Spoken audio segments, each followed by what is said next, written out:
Good evening, I'm Adrienne Arsenault. And I'm Andrew Chang. Tonight, new advice for 12 to 15-year-olds. You can get vaccinated. I'd really like to see the kids get it. Plus, teachers tell us what they'd like to see. Also tonight, Canada calls for a ceasefire, but there is no let-up in the Middle East.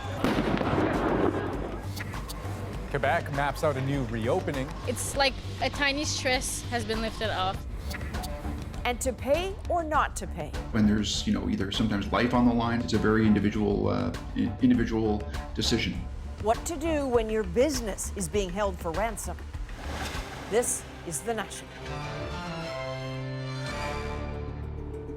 We can mark the fight against COVID-19 in lockdowns endured or in patients on ventilators, but there's no measure of this pandemic more stark than lives lost. Tonight in Canada, that toll has surpassed 25,000. Without vaccines, it would be much higher. And so a critical question now is how fast we can keep rolling up our sleeves. Earlier in the year, it took a month to vaccinate 1 million Canadians. Now that happens every 3 days. That's because supply has boomed and provinces have kept up. If shipments continue as scheduled, every adult could get a first shot by the end of June with millions of doses to spare. But as of today, more than 1.5 million kids across Canada have full clearance to start receiving the Pfizer vaccine. The National Advisory Council on Immunization just gave its approval for those aged 12 to 15, confirming Health Canada's verdict from 2 weeks ago. As Christine Birak shows us, that can raise a dilemma. With the Pfizer-BioNTech vaccine now fully recommended for use in 12 to 18-year-olds, Ajay Mehta feels torn. Who should be vaccinated first, his child or his parents? I'd really like to see the kids get it. But again, ideal state is let's get everyone vaccinated. It's a tough problem.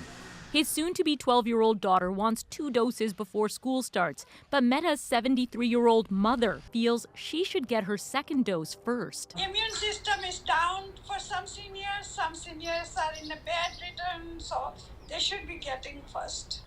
They're also worried about the variant emerging in India. So is Alan Bernstein, who sits on Canada's COVID-19 task force. It's clearly more transmissible. Just from the small numbers from out of the UK. We've got to be cautious. There are now over 2,300 confirmed new variant cases in the UK, a 77% increase over the last 5 days. Britain is now speeding up second doses for those over 50 or at high risk of becoming ill from COVID-19, offering second shots after 8 weeks instead of 12 weeks. With big shipments of vaccines arriving in Canada, many want provinces to do the same. So the sooner we feel we have enough vaccine in the country to shorten that dose, the better. Roughly 365 cases of the variant emerging in India have been identified in 9 provinces and territories. To stay ahead of this variant, experts say we need robust testing, surveillance, and speedy vaccinations. I think these things should be on our radar. Second doses should be very much on our radar, and getting immunization out to as many people as we can.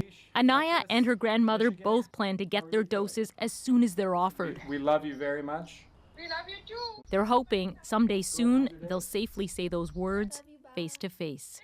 Christine Birak, CBC News, Toronto. Well, Major General Danny Fortin oversaw the vaccine rollout until last week. Now he is the latest high-ranking military officer under investigation for alleged sexual misconduct. David Cochran explains the impact his departure could have on vaccinations. I was apprised that there were concerns a number of weeks ago. The Prime Minister says he knew Major General Danny Fortin was under investigation, but insists he can't say much more than that. I have not been given a tremendous amount of details into this case because that would not be appropriate. There are official and independent processes underway in reviewing the case.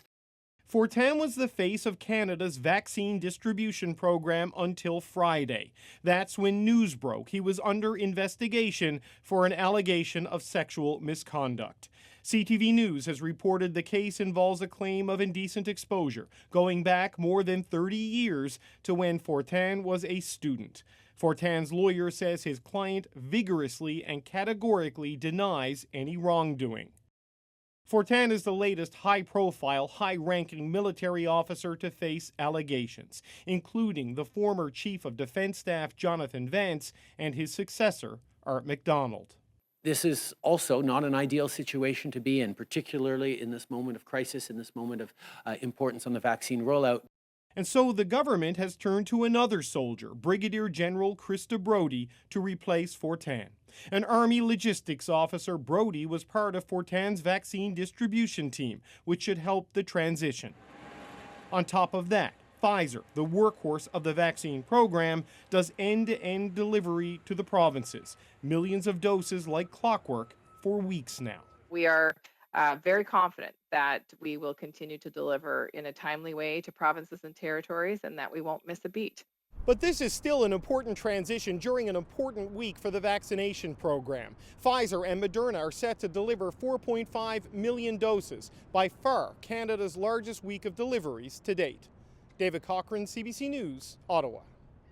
Right now, Canada's vaccine supply relies on foreign manufacturing. But today, Ottawa announced an investment that could eventually change that. Today's investment of almost $200 million in resilience biotechnologies will not only boost Canadian manufacturing, it will also support good Canadian jobs. The money will go to expanding production facilities for medicines, including mRNA vaccines. It won't be ready, though, until 2024. Too late to help in this pandemic, but hopefully in time if there's a next one.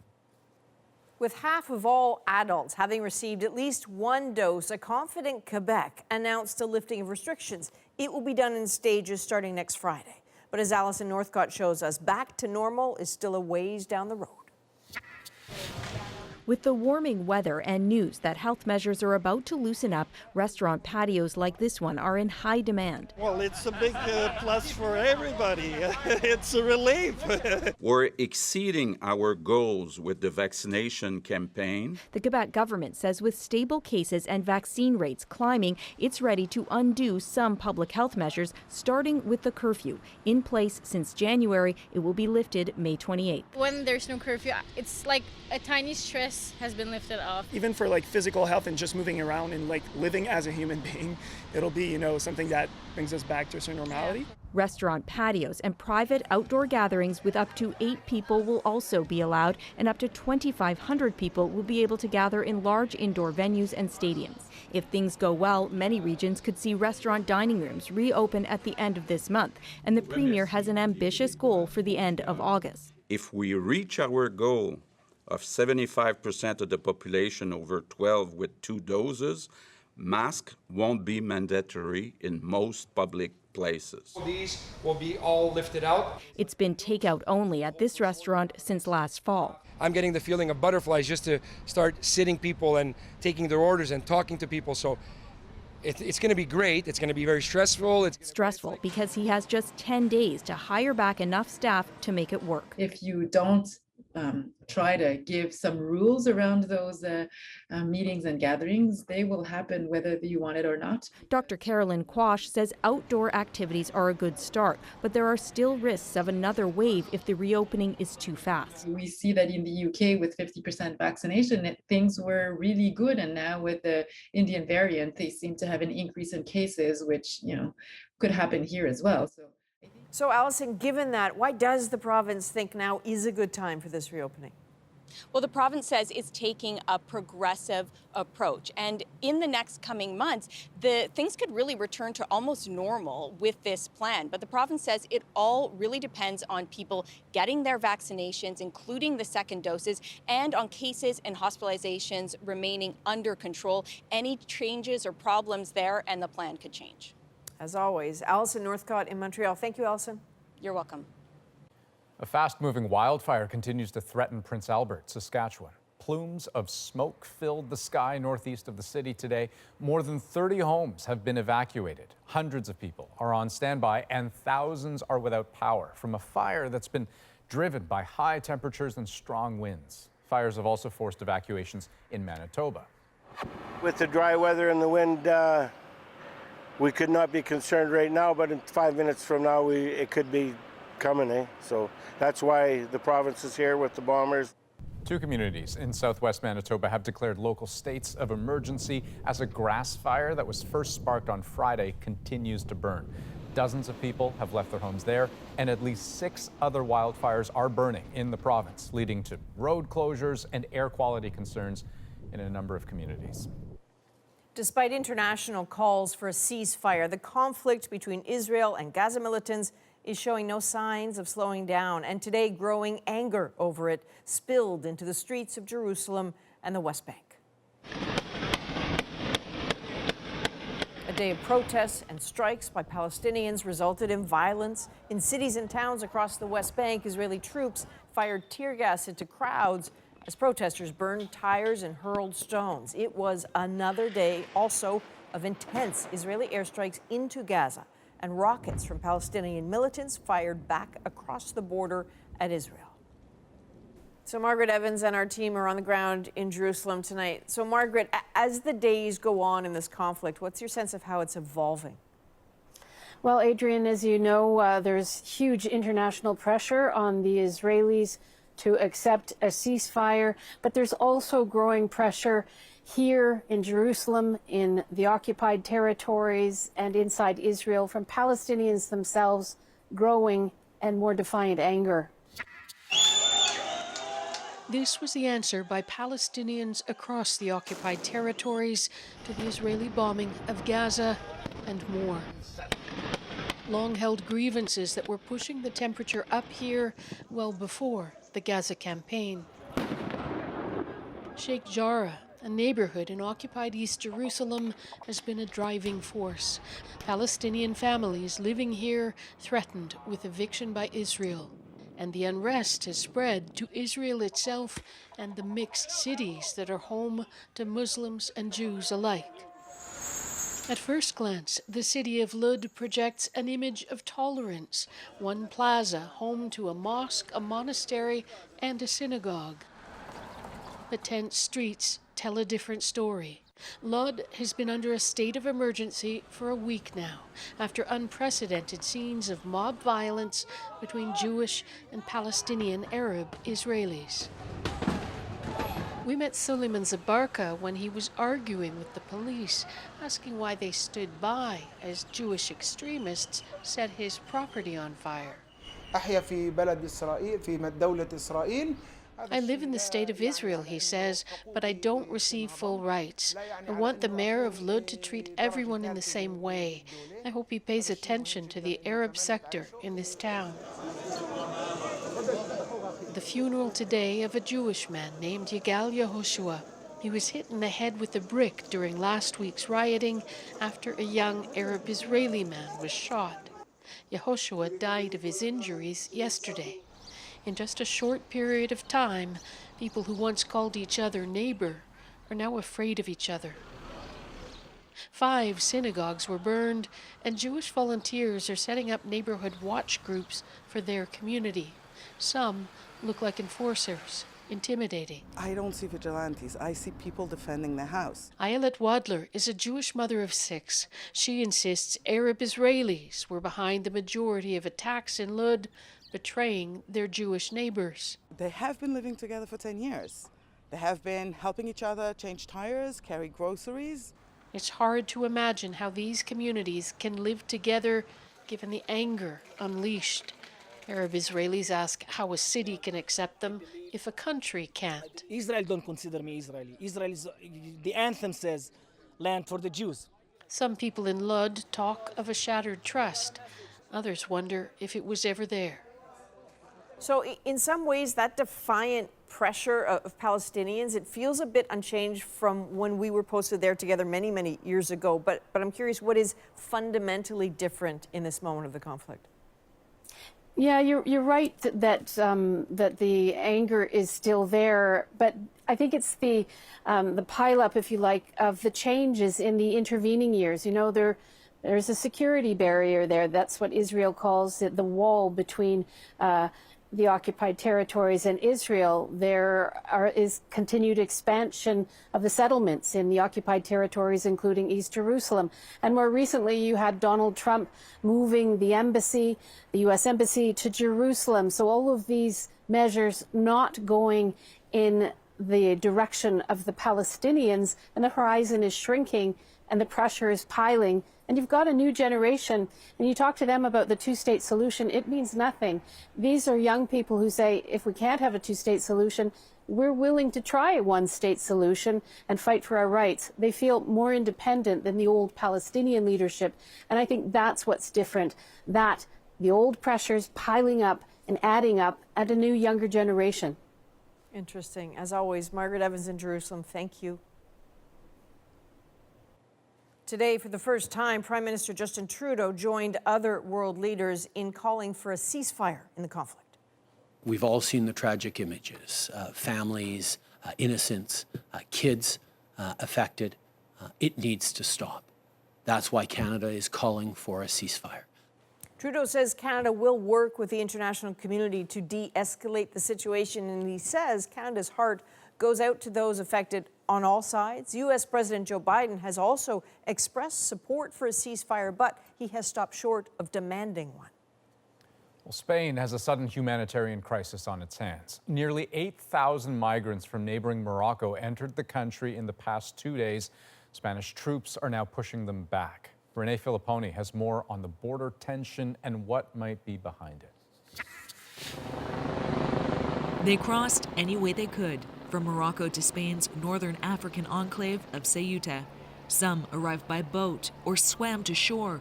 Others snuck around the oceanfront border by foot. A record 8,000 have made the journey since Monday. This boy, suffering from exhaustion, is one of 1,500 children.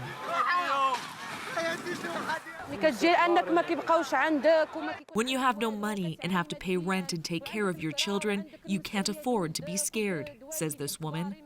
Many of the migrants are Moroccan and say they are fleeing poverty made worse by COVID. The Spanish government has called in the military, and there are accusations the Moroccan government isn't doing enough to patrol the border. Today, Spanish Prime Minister Pedro Sánchez seemed to allude to that, saying Spain has always regarded Morocco as a partner and a friend and should continue to be so. Tensions have been simmering since Spain agreed to treat Western Saharan politician Brahim Ghali for COVID. He's leading the region's fight for sovereignty from Morocco. Thousands of migrants have already been sent back to Morocco. Others have ended up here at this overcrowded reception center with little room to distance during the pandemic. This humanitarian worker is worried about the conditions, especially for children. This needs bilateral responses in order to guarantee that all vulnerable profiles receive the adequate assistance and protection they need, and be sure that no one is left behind. But hope of a bilateral response in this humanitarian and diplomatic crisis became more challenging tonight as Morocco recalled its ambassador to Spain. Renee Filipponi, CBC News, London. In Russia, dozens, perhaps hundreds of transit workers have been fired from the Moscow metro. As Chris Brown reports, their names are on a leaked list of people who support Vladimir Putin's political rival, imprisoned opposition leader Alexei Navalny. As much a museum as an incredibly efficient and ornate way to get around, the Kremlin's crackdown on criticism has now entangled Moscow's famous metro system. They told us we'll be blacklisted and we'll never get a decent or normal job again, said Alexander Ivanov, fired after driving trains for 4 years. I've never seen anything like this and never thought it could happen in an organization like the Moscow Metro, said his colleague Sergei Polyantsov, a 17-year veteran. Both men were terminated because they signed a supposedly confidential online list calling for imprisoned opposition leader Alexei Navalny to be freed. But the list was hacked, their identities released, and their bosses told them they had to quit or be fired. People ended up on this blacklist just because their relatives were signed up, or their wives or their kids, he said. The union claims 60 workers have been terminated so far, but officials say the purge involves all levels of public transport, and the eventual number of dismissals could be into the hundreds.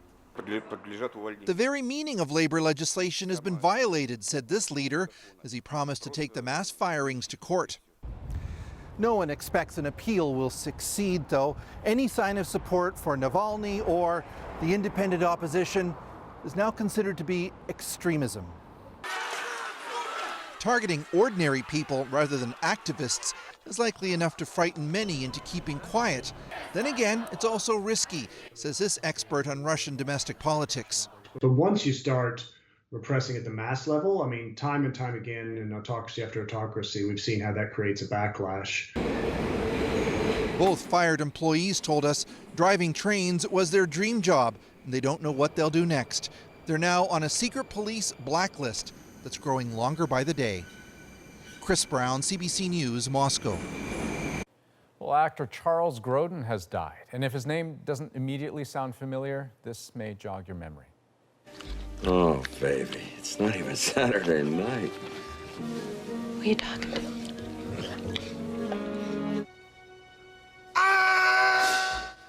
That's him in one of his biggest movie roles as the father in Beethoven. Grodin also played an accountant sought by bounty hunter Robert De Niro in the comedy Midnight Run. His breakthrough role was in 1972's The Heartbreak Kid with Sybil Shepherd. Grodin died of bone marrow cancer. He was 86 years old. A cyber attack has had a major impact on the supply of gas in parts of the United States, and it's gone beyond the pumps. Check out the line. Cyber attacks followed by a demand for money leave companies and agencies with difficult decisions on how to get their data back. The general guidance is don't pay. Also, as vaccinations begin for teens, should inoculation become mandatory for their teachers? We ask the educators. We need to think about whether that might actually lead to more vaccine hesitancy amongst some folks. It's raining mice. In what's already a very strange year, Australia is hit with a mighty infestation. Mighty like 1 million mice. We're back in 2.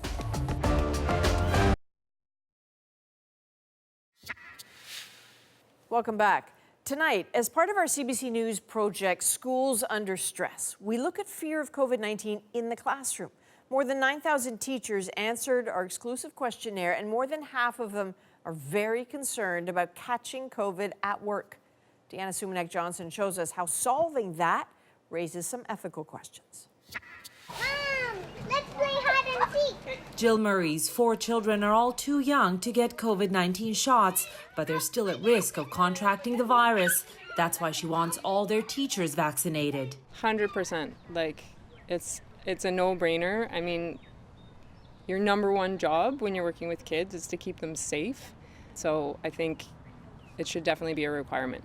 Most teachers seem to agree. Almost 70% of Canadian educators who responded to a CBC News questionnaire said that vaccines should be mandatory for school staff. But that's not a requirement anywhere, nor is it even possible right now. In places like Ontario, teachers only became eligible for their first shots just weeks ago, and some are still waiting. By September, most teachers who want them will have had 1 shot or even both. But in our questionnaire, about 20% of respondents don't agree vaccines should be required. So can school boards make them mandatory? They'd have a strong case, says this employment lawyer. An employer is required to keep their workplace safe. And one way we can do it with a global pandemic is to ensure that our workforce is vaccinated. Teachers already get mandatory shots against other illnesses, but with COVID-19, governments and employers may want to proceed more cautiously, says this bioethicist. While I personally think that there's good ethical reasons to have vaccine requirements, we need to think about whether that might actually lead to more vaccine hesitancy amongst some folks. Teachers' unions seem in no rush to endorse a vaccine requirement. Well, it's a matter of choice. There are people who will have to check with their healthcare providers and decide what's best for them. So far, no province has indicated if it plans to order vaccinations as a condition for teaching. One more question to be answered before students and teachers can head back to school in the fall. Deanna Sumanek-Johnson, CBC News, Ancaster, Ontario. Well, it would appear there's plenty of enthusiasm among students to get vaccinated, but there are still important questions about how they should get the shot. Our doctors will weigh in on the vaccination rollout for teens. Plus, if somebody says go to hell, I see the hell. The realities of COVID among essential workers. We speak with those who have little choice but to go to work and face the threat of infection. Stay with us.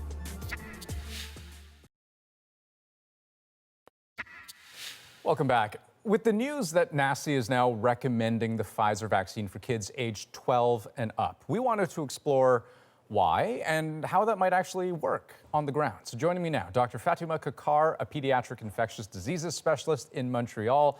Dr. Kakar, of course, and for good reason, the emphasis thus far has been on vaccinating older adults, right? But in your mind, what are the biggest benefits of vaccinating younger teenagers? I mean, this is such a big deal for the teens themselves. So not because they're sick from COVID, but because they've been so distressed from the effects of being out of school, not being able to see their friends, and having a normal life. And our mental health diagnoses, our hospitalizations from psychiatric disorders are through the roof across the country. So for kids, having this vaccine means a return to normalcy, and it is so essential for their mental health. And also, we forget how stressed these kids have been with the fear themselves of getting COVID and the fear of bringing home COVID to their parents and their grandparents. So it's really been a tremendous stress for teens, and we've really seen an effect on their mental health across the country. That being said, what are the hurdles that you would anticipate in terms of rolling out the vaccine to this age group? Because if I were to hazard a guess, I mean, especially based on what you just said, I would think most younger people would welcome a vaccine. So that's exactly it. I've been talking about it to my patients and their families, and there's overwhelming enthusiasm. But we know that the number one barriers for vaccines to kids is actually accessibility, because parents have to take time off work, navigate the system to make the appointment. So I really think it's important that vaccine access for children, especially vulnerable children, is as equitable as possible. So in an ideal rollout, it's going to be simple, and it'll get kids where they're easily accessible. So the ideal rollout would be something like a school-based program that's even and easy to navigate, that doesn't require complex online navigation for parents, and that they could easily access. Right. So schools, of course, being kind of the clearest example of that, of how you could ensure that rollout. I am curious, though, about the question of hesitancy, because, I mean, we know this has been a bigger obstacle, especially in those cultural communities where there isn't as much trust in healthcare to begin with. And you talk about how it's going to be parents in a lot of cases who are going to have to make sure that their kids get vaccinated. That hesitancy may also have a downstream effect on kids as well. It is, and to be honest, kids actually listen a lot to the news, and they're paying attention to what's being said around them. But kids can also, at an older age, consent for themselves. So it's really important that the right information is given to patients and their families. And I've had these one-on-one discussions, and it really sometimes just takes that one-on-one discussion and that assurance from a healthcare professional that the vaccine is safe to overcome this hesitancy. But it's important to say that we actually have to address the teenagers themselves and their parents. And so both groups need to get this information so that we're sure that we overcome this. Okay, Dr. Kakar, thank you very much for this. Thank you. And now let's turn to infectious diseases specialist Dr. Isaac Bogosh, who is also part of Ontario's vaccine distribution task force, of course, because Dr. Bogosh, I've got questions about how we might put all of this together. So Dr. Kakar raised this excellent point about equitable access. What is your experience there in terms of understanding why and whether some families might disproportionately be unable to access vaccines for their kids? Yeah, it's pretty clear that there have been inequities in vaccine allocation and, of course, vaccine administration throughout the rollout. But many of those are being ironed out and have been ironed out, and a lot of that's been done with putting in mobile clinics and pop-up clinics into the most heavily impacted areas. So, for example, you just lower as many barriers as you possibly can to vaccination by bringing vaccine to the people rather than bringing people to the vaccine. And there's various barriers, right? There could be language barriers, financial barriers, technology barriers, mobility barriers. There's just a tremendous number of barriers. And this equity piece is so important. You have to enable the most vulnerable populations and populations that are disproportionately impacted by the virus to have access to the vaccine. So, keep it in the pop-up clinics, keep it in the mobile clinics, get it in the schools, lower all barriers possible to enable those who are 12 and up to have access to this. Yeah, and I'm glad you mentioned schools because she, of course, raised that example as well. How realistic is that to have a school-based rollout in the near future? Like, is that something you would advocate for here in Ontario? Yeah, absolutely. I think it's a smart approach. It does lower barriers, and I think it's also fair to say that many of the public health units are stretched, but if there is capacity to put this in the schools, it would be a very, very reasonable thing to do. Is there a logistical challenge to doing so, or is that relatively straightforward given all of our experience with mass immunization sites and the pop-up clinics and such? Oh, I think it's totally feasible, right? We know how to bring vaccine to particular areas. We're already bringing vaccines to places of work, small, medium, and large. We're bringing vaccines to mobile clinics and pop-up clinics. We have teams all over the province who are well-versed and well-trained to do this, and they've been widely successful. So I think it would just be another page out of the playbook to put these into schools. And let's put a cap on this if we could. What, in your mind, would change in terms of how a 12-year-old could live their life once they're vaccinated?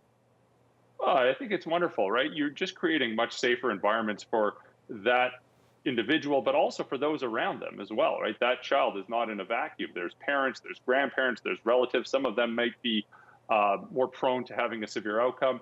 The child might want to participate in extracurricular activities like arts or sporting events. That creates a much safer environment. Of course, schools, when that individual goes back to school in person, it creates a much safer environment. Like, you can imagine they'll have a tremendous amount of confidence that they'll be protected, and they also have protected those around them as well. Dr. Bogosh, thanks for your time. My pleasure. It is a story straight out of a dystopian novel when mice take over. So gross. Australian farmers are dealing with a rodent plague and taking some extreme actions to try to get it under control. Plus, summer-like weather in some parts, but here's someone enjoying it a bit too much. We'll show you what happened.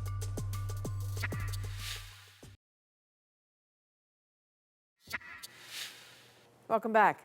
Tonight's milestone, more than 25,000 COVID-19 deaths, is a harrowing reminder of the risk we are still facing in this pandemic. But it isn't faced equally. Canadians who cannot stay home often pay a price for the public health choices others make. Joanna Miliota shows us for some essential workers, it is an almost unbearable burden. It's 10:30 at night, and 4-year-old Shanvi is fast asleep. Her mom, Kavita Upadhyay, gets ready for her night shift at a nearby factory. The buses can be crowded, so her husband drives her to work, and they can't leave Shanvi alone. There are a lot of people using the bus, and we have a kid, so we don't want to take that risk. It's better to be safe than to be sorry. Everything they do is about staying safe, because living and working in Brampton means confronting risk every single day.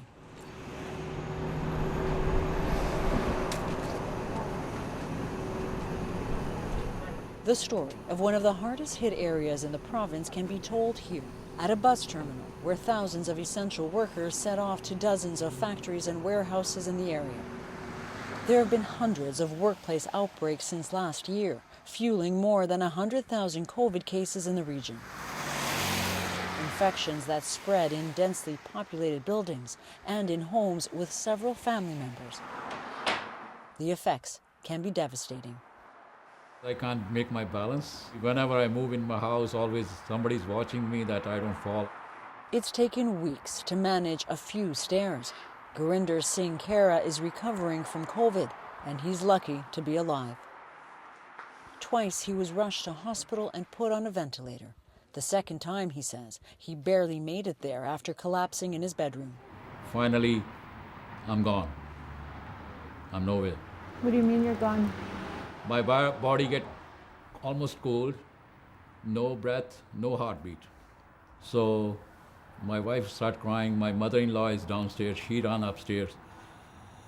My daughter, she called 911. They gave the instructions, press the chest and whatever. They try to do it, they do it. Gurinder's wife works at a factory where there have been outbreaks. She got sick first. Other than his daughter, everyone at home, including his in-laws, got infected. but no one as seriously as him. He says his wife is traumatized by how close he came to dying. I feel it, she's scared. We never go to the bedroom. She's scared. Both times I go to the hospital from that bedroom. So we sleep in a family room. And what I feel for my family, that we go through the hell. If somebody says go to hell, I see the hell, honestly. So that's why I say to everyone, use precautions. If you don't need to go outside, don't go. Honestly, I'm very lucky.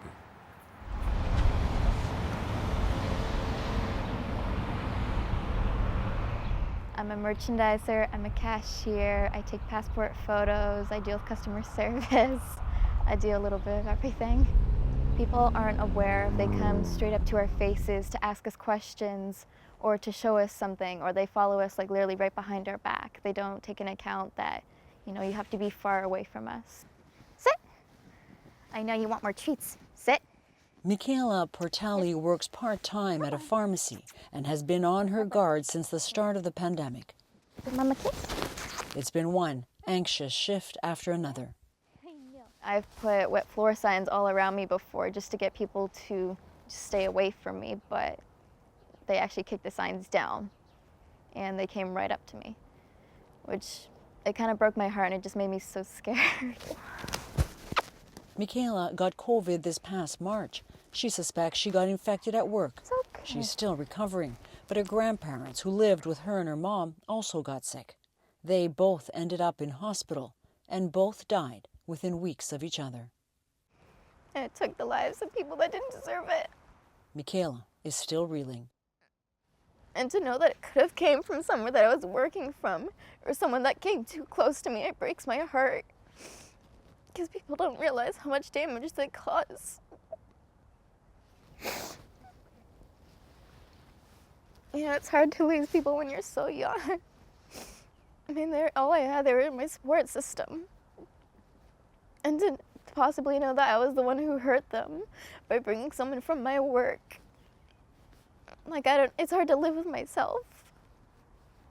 Yeah, okay. Let's run. It's been stressful.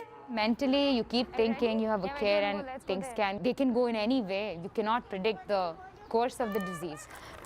Run. Kavita and her family have dodged COVID until now. There have been outbreaks at her workplace, and there are cases in her building too. She focuses on the joy in her life and gives thanks for every healthy day. Some people are badly affected, some are very mildly affected. By God's grace, we have not been affected, but I can only be thankful to God and just take precautions. Kavita and her husband just got their first vaccine dose. And while going to work is still a risk, the danger is starting to feel a little less dark. Joanna Rumeliotis, CBC News, Brampton. Well, cyber attacks are becoming more and more common, but the demand for ransom is leaving those attacked with a bigger challenge. When there's, either sometimes life on the line or the like, it's a very individual decision. The impossible choice companies face: pay the ransom and fund illegal activity, or refuse and lose your data. Plus, it's raining mice. So this is not a science fiction movie. Australia is dealing with the very real threat of a mouse takeover. Stay with us.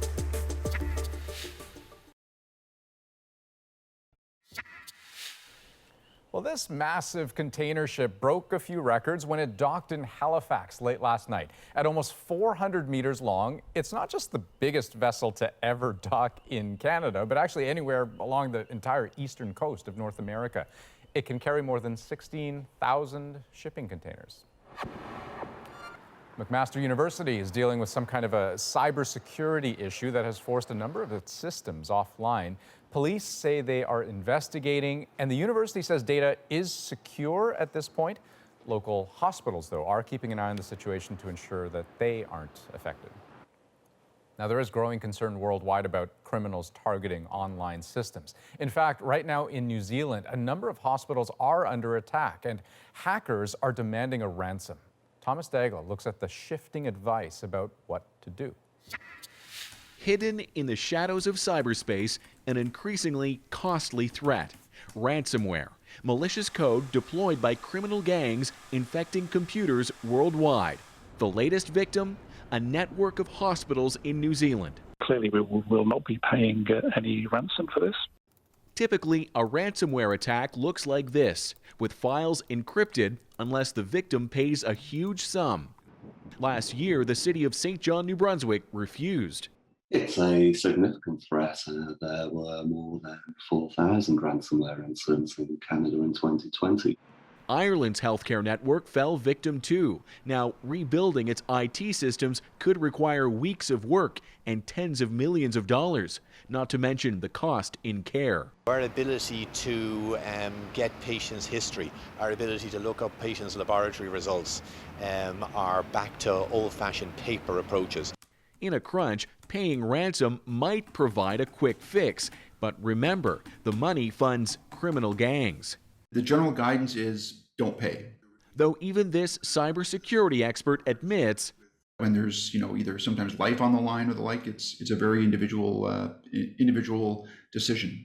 Consider the case of Colonial Pipeline. The major U.S. fuel distributor recently hit with ransomware. The attack is still causing shortages at the pumps, days after Colonial is said to have paid nearly $5 million in cryptocurrency ransom. Systems. Right around the time the White House said this. Victims of cyber attacks often face a very difficult situation, and they have to just balance often the cost-benefit. From the Mounties, this advice.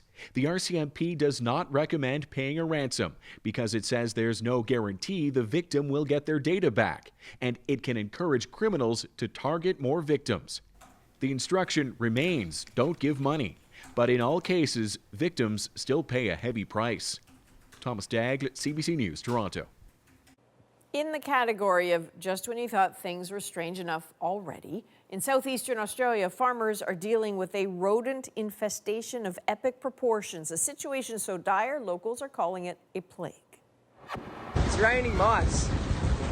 Grain silos have been infested, crops decimated, and haystacks destroyed, costing farmers hundreds of thousands of dollars.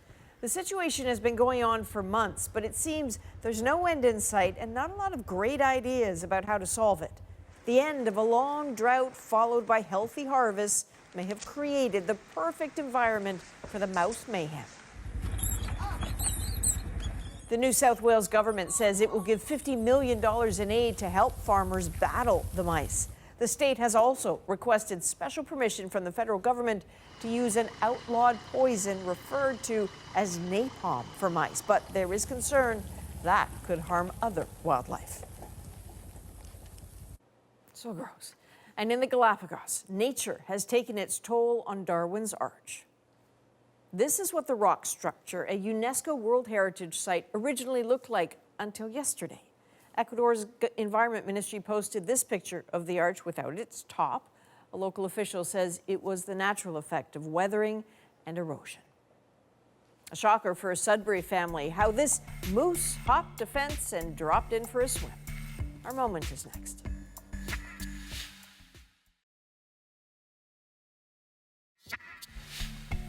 Well, wildlife sightings are pretty common in northern Ontario, like this young moose seen by Kelsey Heikela of Sudbury. But unlike seeing moose during a drive or a walk, Heikela found this one in her backyard pool.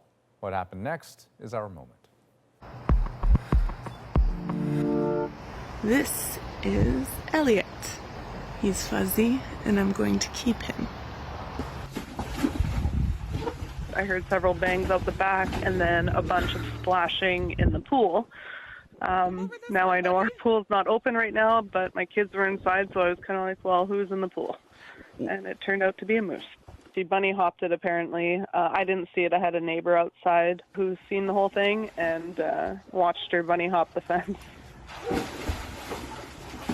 It's okay, buddy. We had several people here. There was about 15 cars on the block. Once the pool was pumped down so that they could safely tranquilize her without her drowning, once they were sure she was out, the guys just hopped in the pool and kind of shimmied her up a ladder system. So they actually followed up with me last night, M&R, and they said that she was safely released into the bush. That's a heck of a story. Although I'm still trying to imagine a moose bunny hopping, like what that might actually look like. Not that graceful. Yeah, but although funny enough, she says that was her big takeaway, that moose can jump surprisingly high. Well, I find this family kind of interesting because Kelsey says they've been figuring out, no, really, how did the moose get in the pool? And they think that because they bought this play structure, that maybe the moose hit the play structure, bounced off the water slide and into the water. I like the story. I'm not so sure about the theory. That is a national for May the 18th. Good night.